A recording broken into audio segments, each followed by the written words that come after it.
I think I'm very good at staying humble and letting go in whatever process I need to be led to. And this was one of the few where I was not letting go. And so I've reflected back on experiences in my life where I have let go, and it's like an easy skill for me, but it was not in this because there was so much unknown compared to what I've done in the past. Welcome to the Birth Education Center podcast, hosted by myself, Care Messer, an entrepreneur, birth educator, and doula. My team and I want to help you discover your options in birth and postpartum, how to find your voice, and how to use that voice to navigate our maternal healthcare system. You and your baby are not just a number. This information includes doulas too. Now let's get started. I have Hannah and Cooper here today, and they're going to talk about their birth story. They came through classes, I want to say April of this year? Yeah, April, May. April, May. And oh my gosh, was this a birth story? I'm so excited to talk to you guys about it. So there was something that you put on your intake thing that I thought was interesting because it happened to me too. One of my hangups that everybody kept telling me is that you have no pain tolerance. There's no way you can do this. So it became one of my biggest fears because that's true. I did have no pain tolerance. So tell me how you dealt with that. And we can hear your baby in the background. It's totally fine. Don't worry about her. Sorry. So tell me how you dealt with that, because that was one of your incoming fears.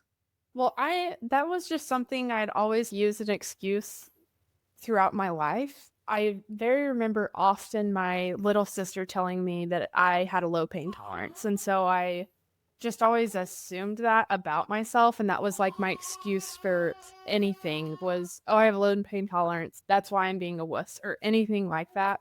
I really had to get in my own head and evaluate myself of like why I've always said that to myself and why I've allowed other people telling me that and just accepted it.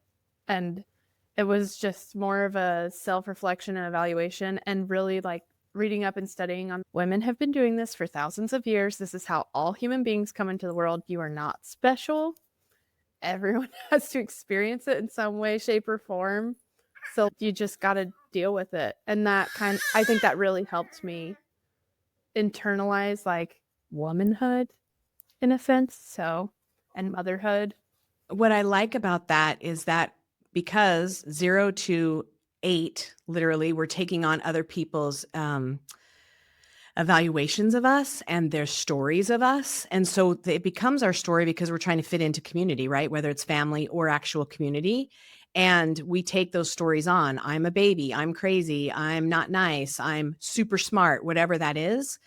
And that's one of the things that I think pregnancy, labor, and birth, and of course, postpartum expose, like, is that really a story? Is it something that I subscribe to? Is that just the way it is? Like, I hear so many people say, and I used to say it too, that's just how I am.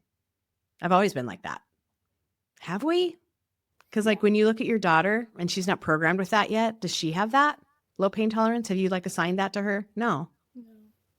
It's kind of crazy how we do that. So I loved that because that can help us start looking at what stories have I taken on? Is that really who I am? Is that really what I believe? Or is that what someone's told me about myself? Mm-hmm. Yeah, I love that. And as you prepared, when I said, what did you do to prepare for birth? There was a list that was like 100,000 things, which is awesome because some people are like, I don't know, I just took a class, or I don't know, someone made me take a class, or my dad paid for it. That's the only reason I took it. But one thing that I really want you to talk about a little bit is pelvic floor therapy. Okay. Yeah. So what made you think about that? So a little bit of backstory. I have a bad right hip. I have an old sports injury or something. I don't really know. And I can pop my hip out of place. It's kind of gross. And when we got married, I started having a lot of intercourse pain.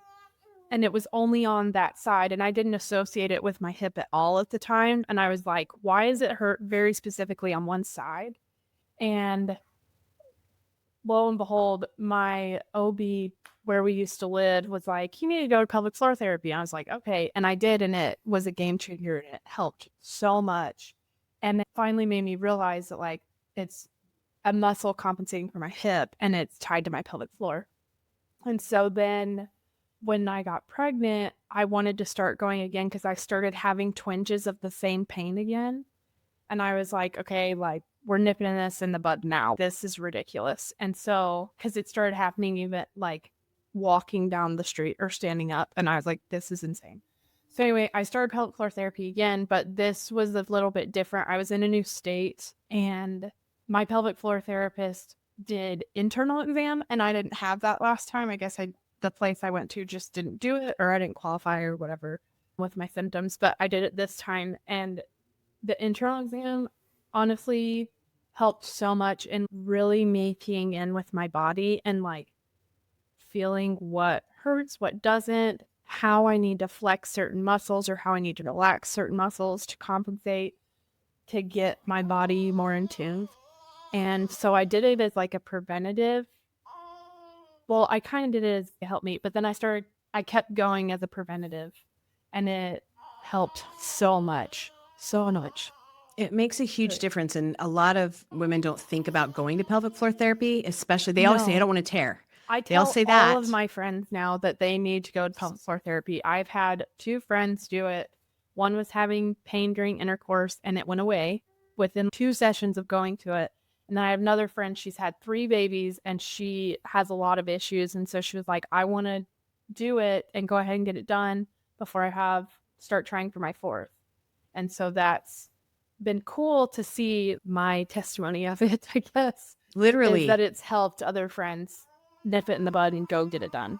Because it Yeah, really does and help. we shouldn't be having pain in all those areas. And when we have a baby putting weight on our pelvic floor, and we have had a previous injury, a cheerleading injury, or whatever it is, or rock climbing, whatever, all of that can make a difference in how we're even pushing and carrying our baby, but pushing for birth, and also our postpartum recovery. So Yes. I was so glad that you touched on that, because that's one of the number one things I tell everyone: go get evaluated while you're pregnant right now. See if it's tight or loose on one side, or if you have a nice little trampoline healthy in there, or Yeah. it's super tight because you're a spin master at the spin class. And you'll just learn so much in it. I feel like I learned so much about like how those muscles work. She taught me about tone, never heard of that in terms of my pelvic floor. And it just really makes you pay attention to how you're using those muscles in your day-to-day when you're driving, when you're sitting, when you're standing up, when you're walking, when you've been standing for a long time, like so many things. And doing it before and after. That's everyone needs to go before and everyone needs to go after. But wait, like after your 4th recovered trimester to go. Yeah, like Just lay down. give yourself a 4th couple trimester. months Yeah. before you go. But yeah, definitely that's how we recover well. If we lived in France, we would have that all covered by our insurance. Exactly. But we all don't live in France, so we have to do it ourselves. Yeah. And what about classes? When you guys came into class, where were you on a fear level or get me ready level? So I think my fear level was partially with statistics of the healthcare system was definitely one for me. And then being able to advocate for myself when I'm like in my most vulnerable state. And I knew that was going to be my most vulnerable state. And having confidence in him to advocate for me and what I wanted when I didn't want to talk to anyone or be in my own headspace and things like that. So I think those were the things I was most concerned with. Do you have anything? What about you, Coop? No, I think you touched on them. Yeah. Mainly him advocating for me. That was I think he was kind of worried about that too. Like Yes. he knows he could do it, but he's like, she doesn't believe I can do it. But I know I can do it. Yeah. It's just the unknown. Like I didn't know. I don't like going to the doctor. I don't think anyone fully enjoys that, but really scared of the hospital. And I think that having like trusting in him to take care of me when I was at my wit's end. So, Well, and I we got to should points where mention I was exhausted. So Yeah, Sorry, and go we ahead. should mention that you weren't going to be at the hospital originally. You were going to be at a birth center, and that local birth center happened to be closing. And all of a sudden, you had to find other care. Luckily, you went to our teaching hospital, which is a great hospital. It does have midwives, but that was not the game plan. So No, that not at all. shifted a whole bunch of stuff. So why don't we start with that? And then Okay. and then you did get a doula out of that. So that worked out really well because you Yes. found the best doula for you. Yes, she was perfect for us. That was definitely heaven sent. And I'm still convinced that I needed to go convince myself that I was going to give birth at that birth center to meet her. And because I don't think I would have found her otherwise. And she was exactly what both of us needed. She was the perfect personality for us. But yeah, so I went and toured the birth center as soon as I could because I wanted to get a slot for it. I'd heard great things about it, read really good reviews, and really enjoyed the staff when I went and toured it. And then I met a friend at the tour, and she texted me probably 3 or 4 months into my pregnancy and was like, "Hey, did you hear this rumor that the birth center's closing?" And I was like, "No."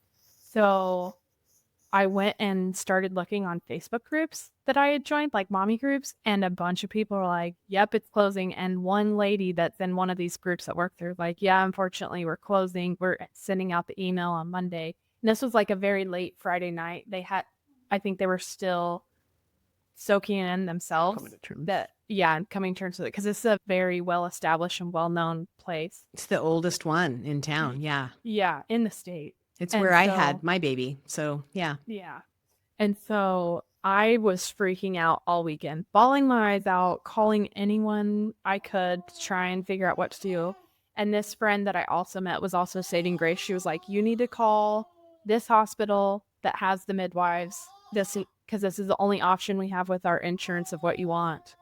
And so I was playing phone tag for probably 2 weeks with my insurance, Oh, with so the stressful. new midwives, with the lady that's in charge of the midwife program at the hospital, and with the old midwives at the birth center. And it was a nightmare. So eventually I had to do like a 3-way call and be like, "I need this recommendation on my insurance." It was a whole mess, but I got it done. And I was crying on the phone with them. Y'all were such an answer to prayer. I wish I could hug both of you right now. And so, yeah, that was a doozy. But they had a doula list, and that's how we met our doula, was through their recommended doula list. And she had just gotten on it like 2 weeks before we had looked at it. And she was just trying it out, and we were her only client she got from adding to that list. And I was like, it was because we were supposed to be yours. I was very grateful for that. Absolutely. And random, while you were in labor at the hospital, I just happened to be there picking up placenta and saw Coop he was driving to park. And I'm like, whoa, what's happening? Yeah, that was crazy. He came over and was like, "I just saw Care." And I was like, "That's a sign." Like random. She's random, Yeah, but I knew you exactly. were in good hands with your doula. So, Yes, she was amazing. I'm very grateful for her. all right. So as your date crept closer and closer to 42 weeks, and we talked over that time period too, and you were trying to remain calm, but there's that stupid looming almost death threat over your head when you're getting closer to 42 weeks and there's no baby yet. So let's start your birth story. Okay.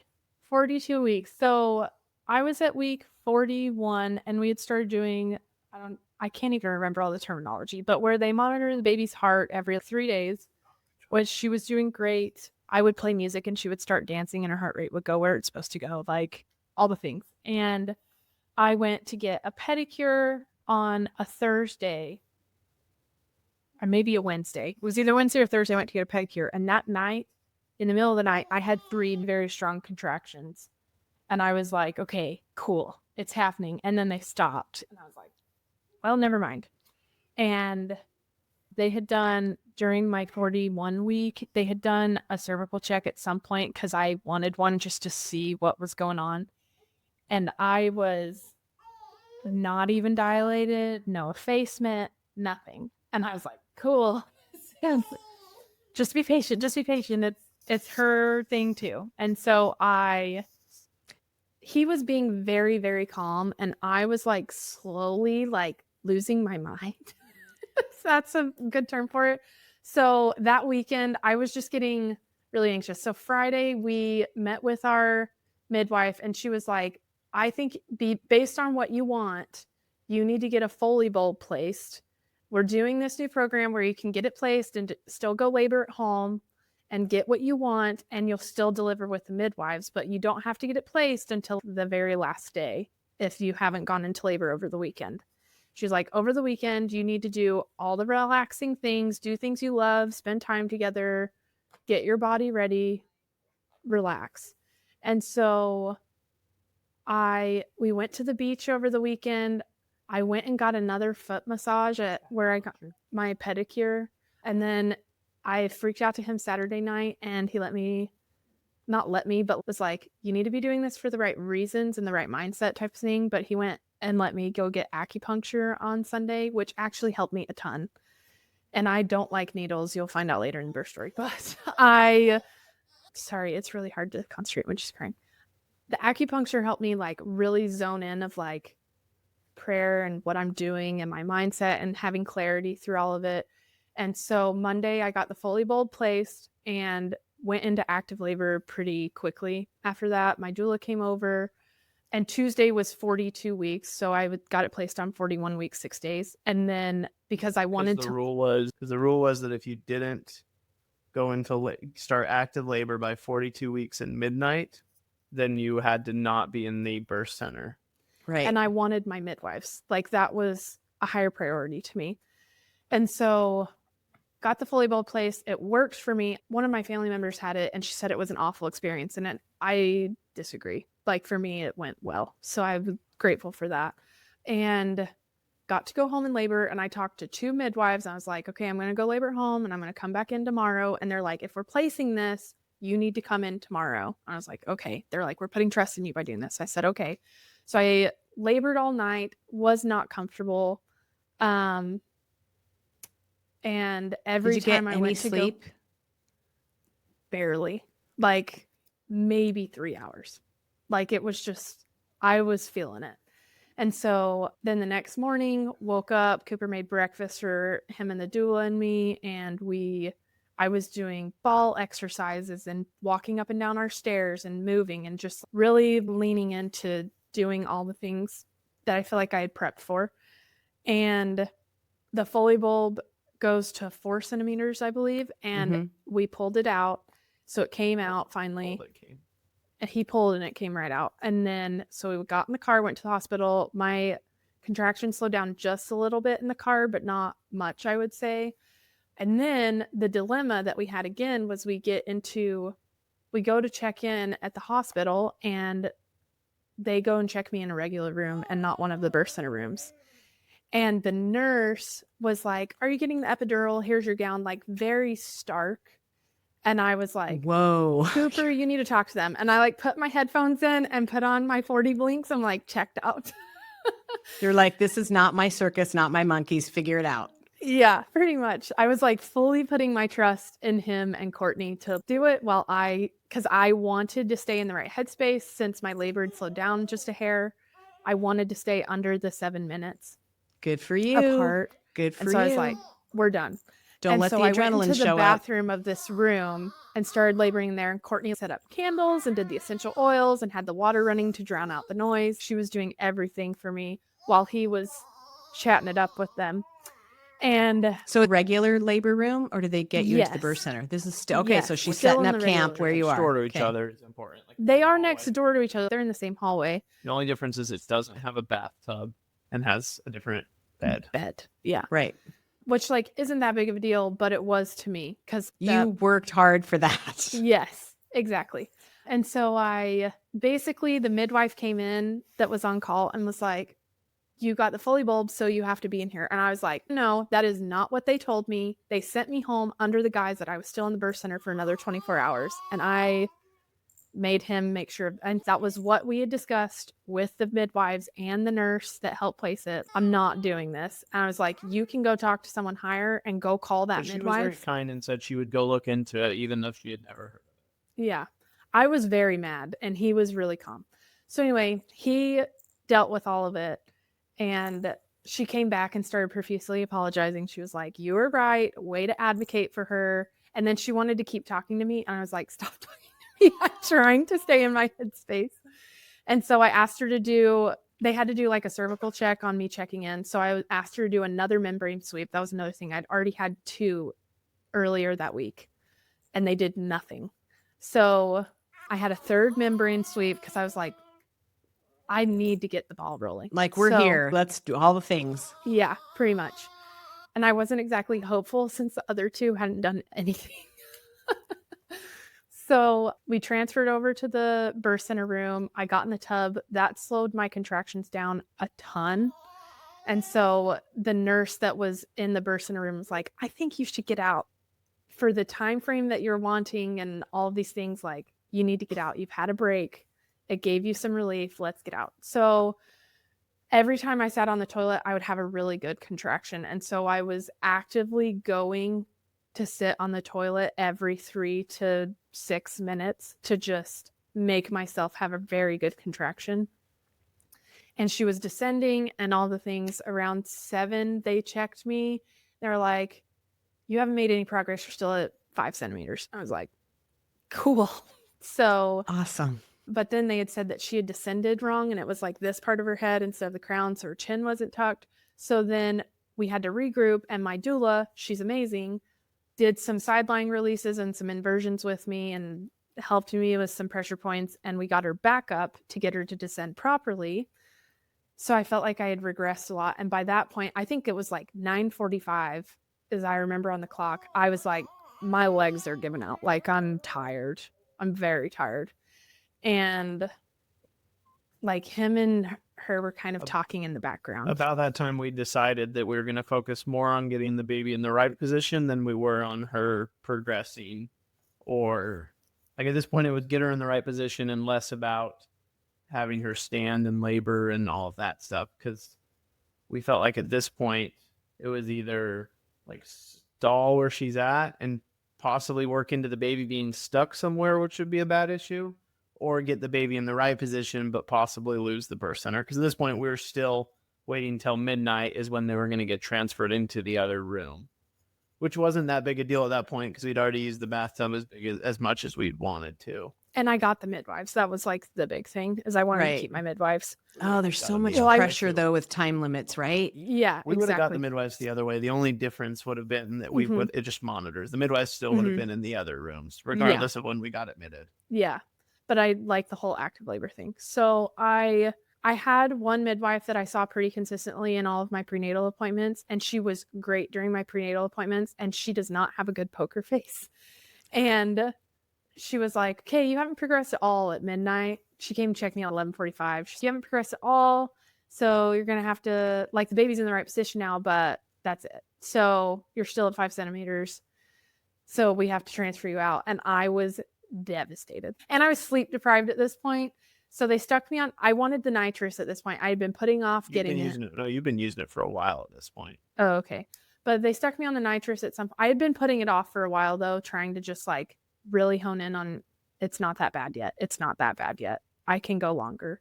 So when I finally did get it, it was definitely a good relief. Highly recommend nitrous. If you have had it, use it for labor. I laughed when you said, I thought I was freaking hilarious. I was cracking jokes. Oh yeah. I thought I was so funny, but I also was like high as a kite, and I was filtering all of my thoughts. It was bad. And so I was on that, and pretty much when I got on nitrous, time frame got thrown out the window for me. Everything kind of blurs together and my timeline's really off. But I remember really liking my nurse when I got transferred to the other room. But then I just remember being in and out of sleep with the nitrous. And then I was really devastated about getting the epidural. And my doula was like, you need to get the epidural based on what we've discussed and what you want. Because I had gone through every scenario with my doula. She was like, this is what you want out of your options given. And so I got the epidural, and that whole scenario was really bad. If you want to explain it, you were more coherent than I was about the epidural. Yes, there's the decision been made to get the epidural, and it took a while to get them in there. Because basically the decision came down to, because she'd been laboring for so long, she's starting to work her way towards the risk of the baby being in distress. And so we'd go to a C-section versus getting the epidural and still getting to at least have some of the birth she wanted. So they ordered the epidural people, the anesthesiologist, to come in, but they took a couple hours to get there. Oh, by that's the worst.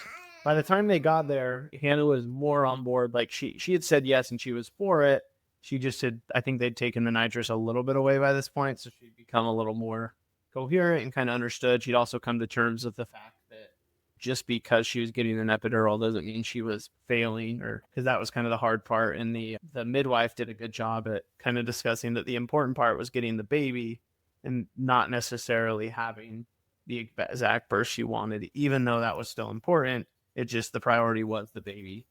And so the epidural team came and they started prepping her, but Hannah started using more of the nitrous at this point to the, like, she was very high and she was wanting to talk and chit chat and tell everybody how nervous and scared and mad she was and how much she didn't want this. And so finally, what, like, between her shaking, partially probably because of the nitrous and also because how nervous she was, the anesthesiologist took away the nitrous because she kept saying how much she hated this so much. So they wanted to make sure that she was actually Consenting. So they did a very good job to make sure that she was consenting and like that it was her opinion and not just everybody else's opinion there. Like, she's consenting, but she's saying F you while she's doing it. Yeah, pretty much.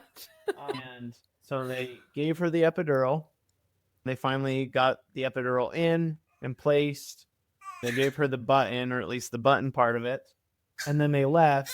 And this is where kind of some confusion happened, in which we said that we wanted to start Pitocin, but I think they took that as the let's go, where I think we were still on the let's see how the epidural page goes. So to say we fully consented, it's maybe not 100% true, but also to say that we were lied to is probably not also true. There's probably some middle truth there. And so we all fell asleep. The doula, Hannah, and I all fell asleep and woke up around 5 a.m. to Hannah laboring a decent amount. At this point, she was laboring quite a bit. I don't know if they did a cervical check. All I know is my button wasn't plugged in properly. We'll get to that point. Oh, okay. So they did a cervical check, and she had dilated. I'm pretty sure they did one, and she had dilated quite a bit, but she was starting to get into more pain. And finally they checked it, and the button never got plugged in. So she was just holding onto a coiled button, which I think was actually kind of a blessing in the end, because one of Hannah's big things is that she wanted to feel the pain of birth too, and didn't want the baby to feel like she was alone because the baby was the only one in pain.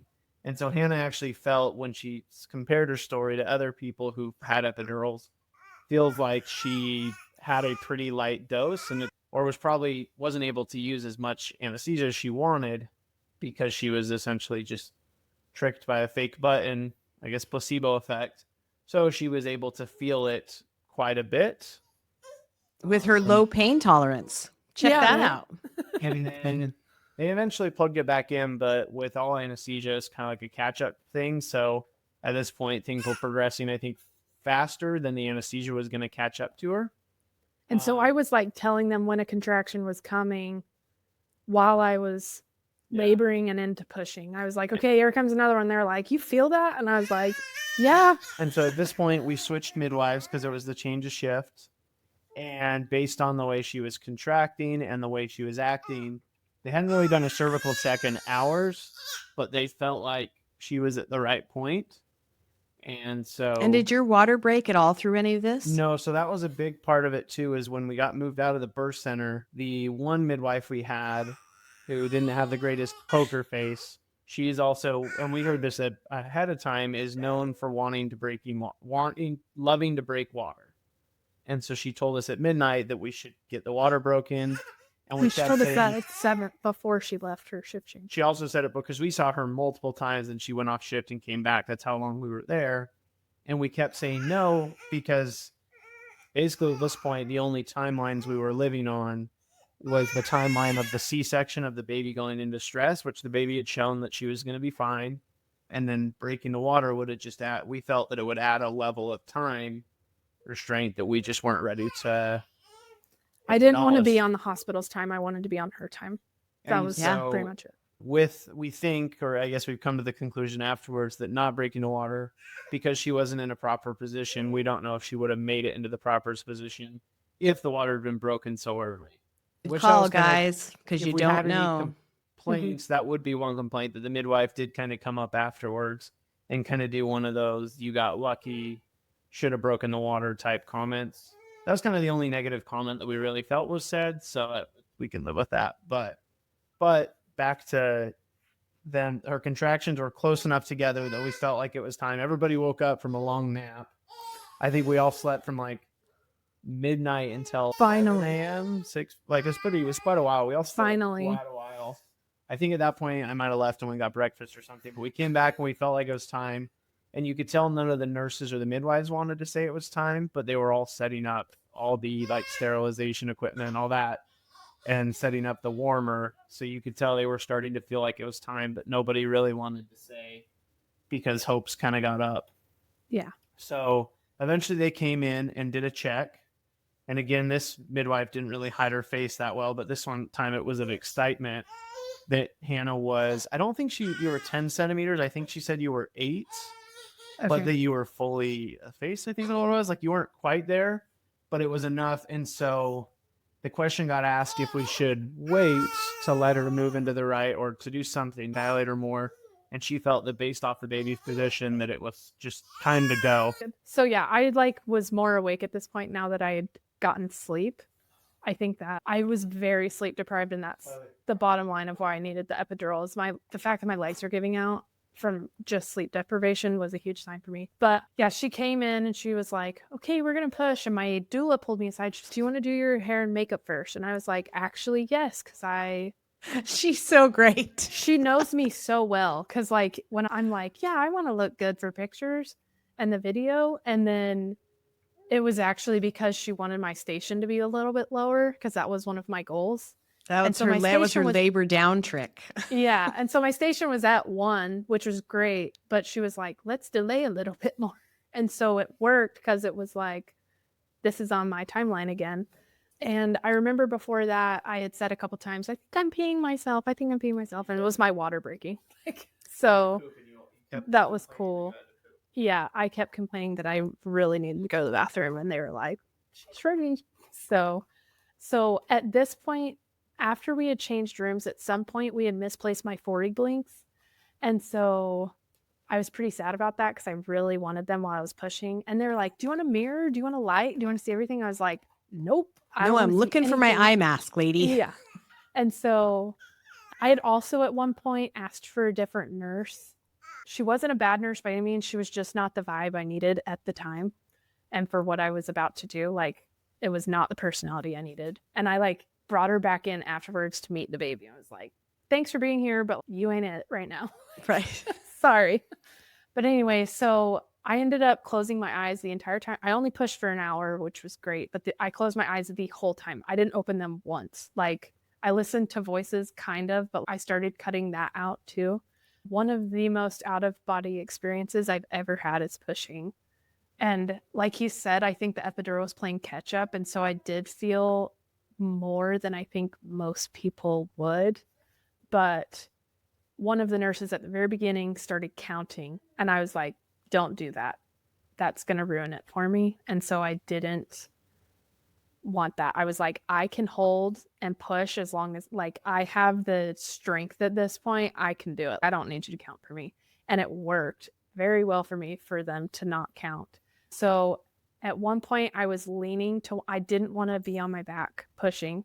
And so I was laying on one side pushing. And then I switched at one point. And at one point I wanted my doula and Cooper to switch sides, but I didn't because I was squeezing on to both of them. And one of them was holding my leg. I don't remember which one. And I didn't want them to move. Like, I just needed their heads here. And I knew the like 10 seconds of them walking all the way around behind the midwife to switch was going to ruin like where I was. And I was like, you're not moving. And they just had to deal with it. But the pressure was intense. The mindset that you're in, there's a reason everyone says you can't fully describe it until you experience it. And it was awesome because I felt really badass, but I was also like in the thick where I thought I was going to die. Like, it was hard. And it's not like a physical, it was like mentally like, is this ever going to end? And it was only an hour. And I know there's women out there who push way longer. And I'm like, I don't know how But they you know do it. what? It pushes you to the edge of yourself. Yes. And that's where you're like, am I really doing this? Is this actually going to happen? Over Like you and over. question it the whole time, but you're doing it. And then afterwards you're like, holy hell, I'm amazing. Yeah. Yeah. Yeah. It I completely and agree. everybody's edge is different, right? Well, and like you think you know the edge of yourself, and then you get there and you're like, it's way further than I thought it was. It's so much further. So that was a doozy too. And I tell everyone now, I'm like, I will never blame or ask questions of another woman only having one kid. To each their own. If you experience that and your baby tricks you enough again to doing it again, good for you. If you're like, I'm never doing this again, I have no judgment because it was so hard. It's intense. Yeah. So yeah, that's pretty much it. But she came out at 12:36. It was great. Yeah, that was the other thing is my midwife started sewing me up and I could feel it. And she was like, you can feel this? And she like poked me with the needle. And I was like, stop, put some numbing cream on or something. And so I don't think my epidural was as strong as it should have been. Not if you could feel stitches. So Nope. yeah. Yeah, I could feel her stitching me up. And I was like, you have to stop. I need something else. So yeah, but I loved seeing my placenta. It was insane to see her. I cried out of, oh my gosh, I'm a mom. Because I'm 30 and a lot of my friends have multiple kids at this point. I'm one of the very few that still hadn't had a kid. And so I feel like I've been surrounded by babies for a long time. And it was like very surreal to finally be a part of that and to be a mom. Yeah. And so feeding her was surreal. My doula helped me with that. Holding her was just, I was like, everyone else around me was a blur. I looked at Cooper once and I was like, looking back on him like, why didn't you cry? And he was like, I was crying. That's how out of it I was. So yeah. Well, and that's where I'm thinking, was your epidural working because you were having the out-of-body experience? You're feeling everything. I'm kind of wondering about that. Yeah. And so that's definitely weird. When you're pushing your total edge, wondering how far I can go, and you keep going. That low pain tolerance thing is out the window. You overcame your biggest fear, which was that epidural needle. Yes, that's one thing I have to tell everyone is I was more scared and more fearful of the actual needle of an epidural than birth. That's one reason I think I'm like more against epidurals, for lack of a better term, is because of I hate needles so much. And that's what I meant by the acupuncture thing is like, I really was desperate enough to try acupuncture. That proves a lot of like my desperation level. And to give in to getting an epidural was like one of the hardest decisions I've ever made because I hate needles. Like I hate getting my blood drawn. I have to hold the nurse's hand and sing or have her talk to me. Like I am always on the verge of tears. It's so bad. And so that was a new level. And I still don't know how I'm going to approach that with future pregnancies and births. So.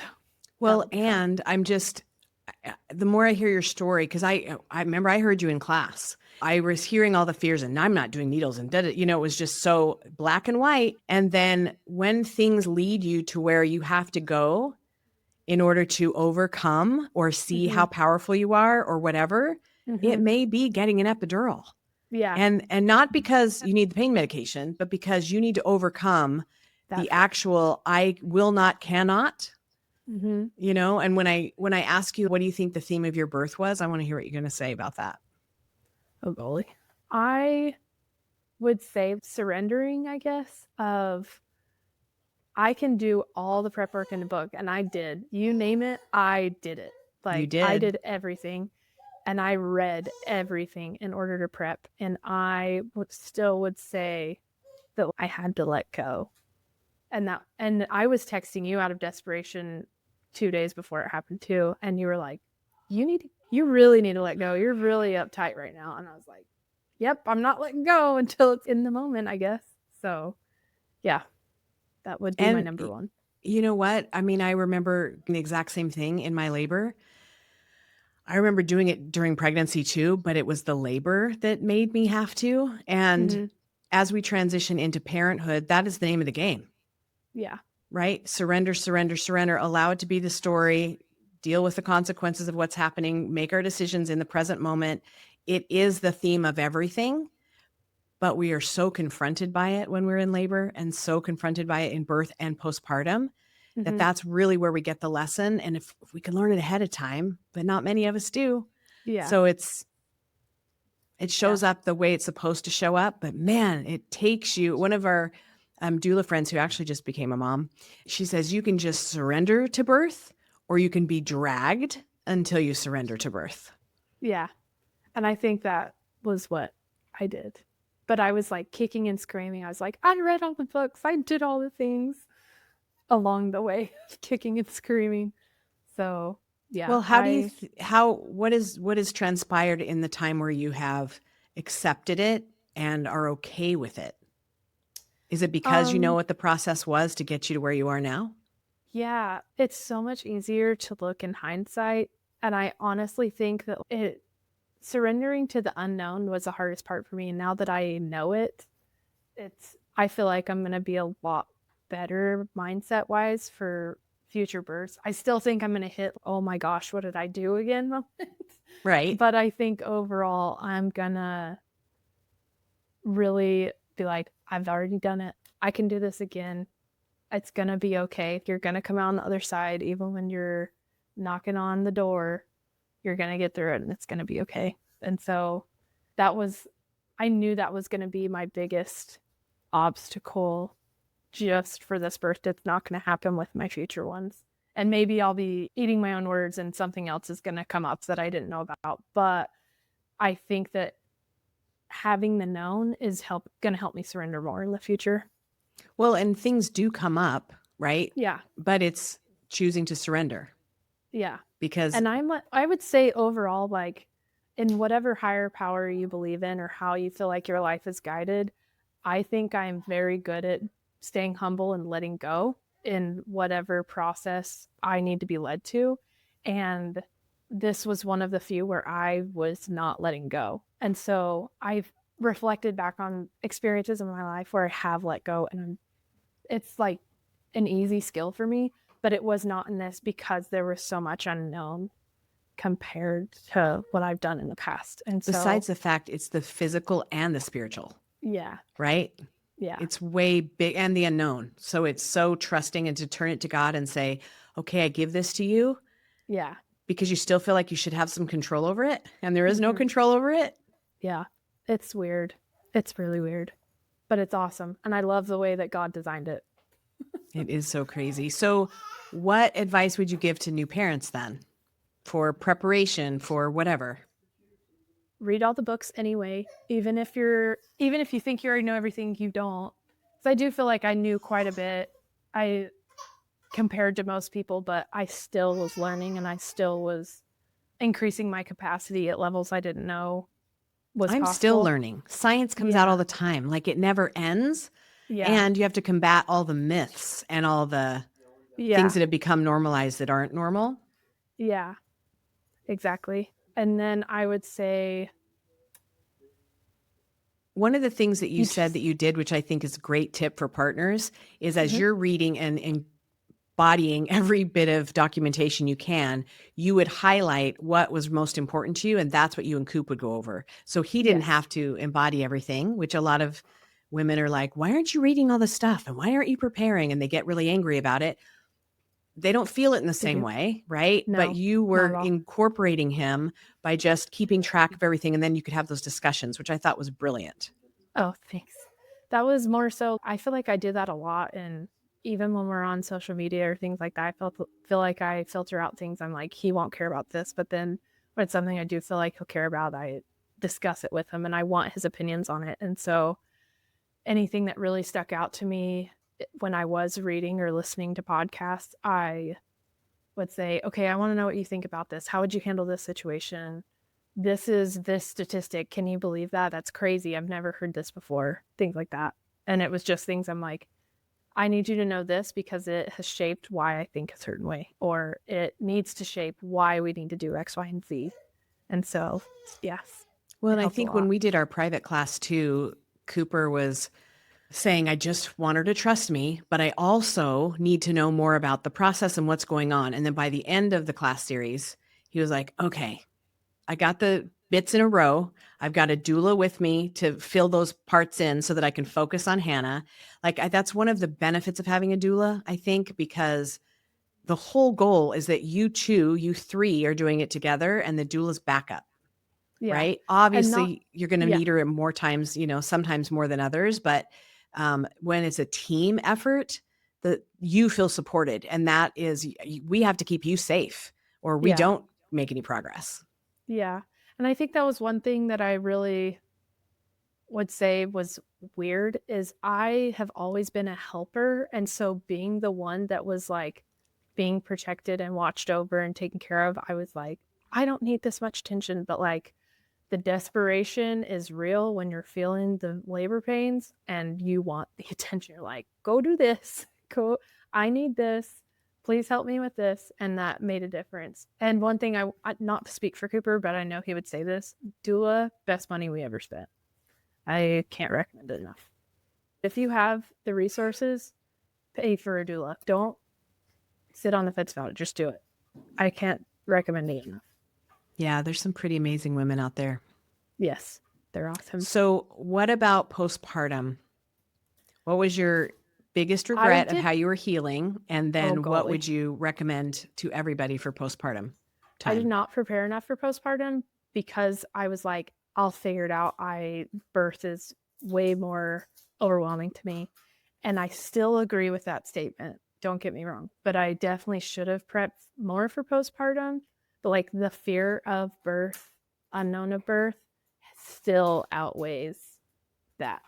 But I should have upped it a little bit more, if that makes sense. But I had a couple of friends, they sent me postpartum kits well before it was like month 4 or 5. And so I had all of that. I wish I had done more meal prep while I was in my second trimester, feeling glowy. Right. Feeling good, feeling energetic. Yeah, I wish I had done more of that. My mother-in-law did come to help, which was super helpful because when Cooper started having to go back to work, he had to get a certain amount of sleep a night before he was allowed to work. And so she would come and change the baby for me, get her up, be with her while I slept, did all the things. I got really close to her because I was walking around that house naked a lot. Like, it is what it is. Right. It is what it is. And then like postpartum pains with like tearing and stuff. No one talks about that, and it needs to be talked about more. Like, yes, it does. Pain hurts for weeks. Pooping hurts for weeks.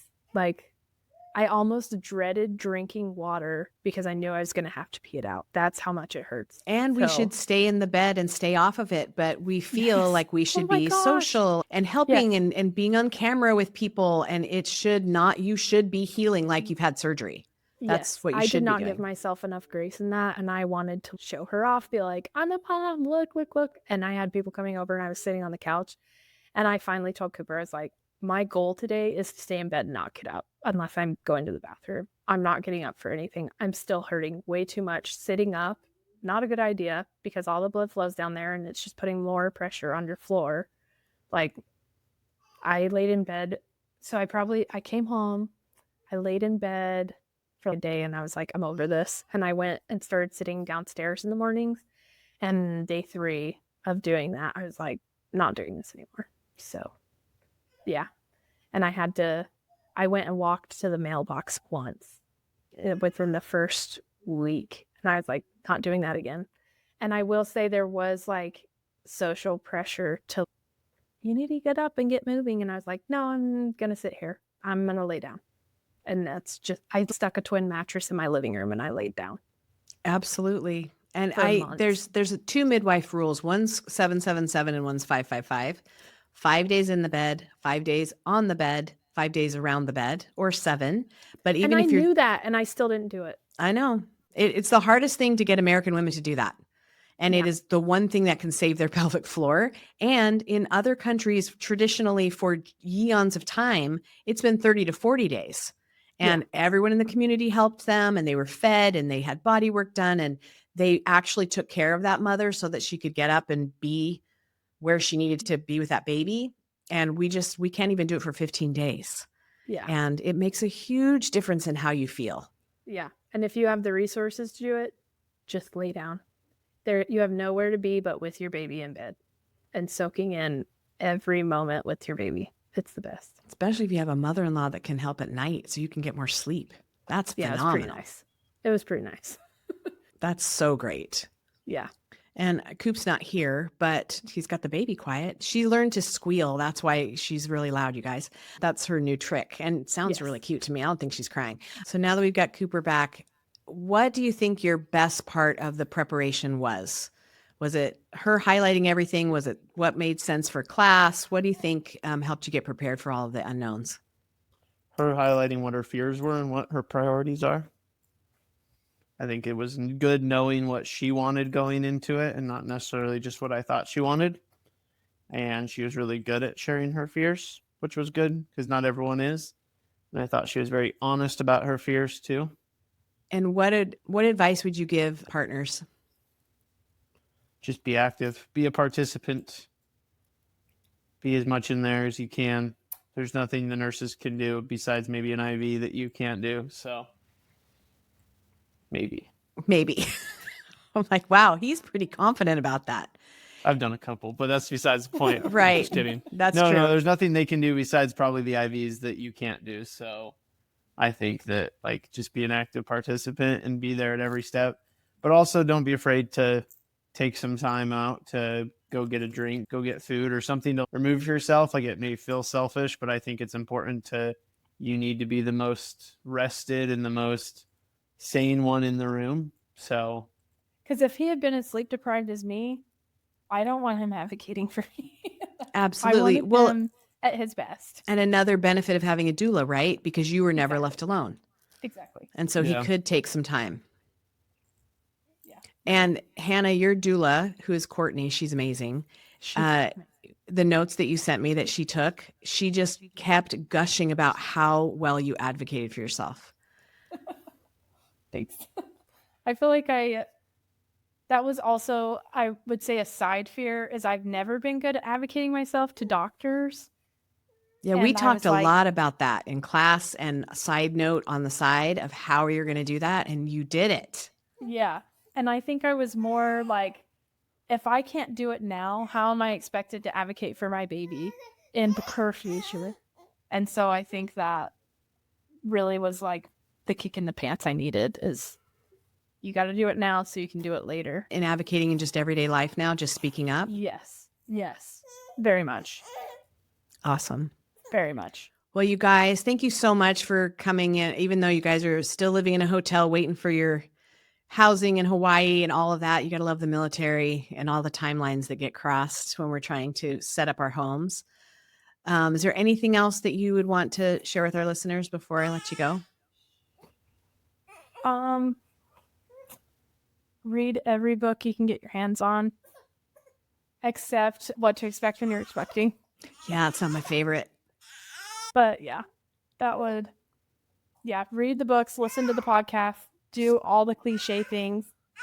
Study the underlying data to as much of it you can so you understand what they mean when they say this is required or this is needed, or just you understand why they say those things, because everything's not so cut and dry and written on the tablets of the 10 commandments of these are why. It's science is a lot more fluid than we like to pretend it is. So make sure you know all the whys behind everything, because when they say something is the case, they're not lying to you, but they just may be coming from a direction that it's good to understand.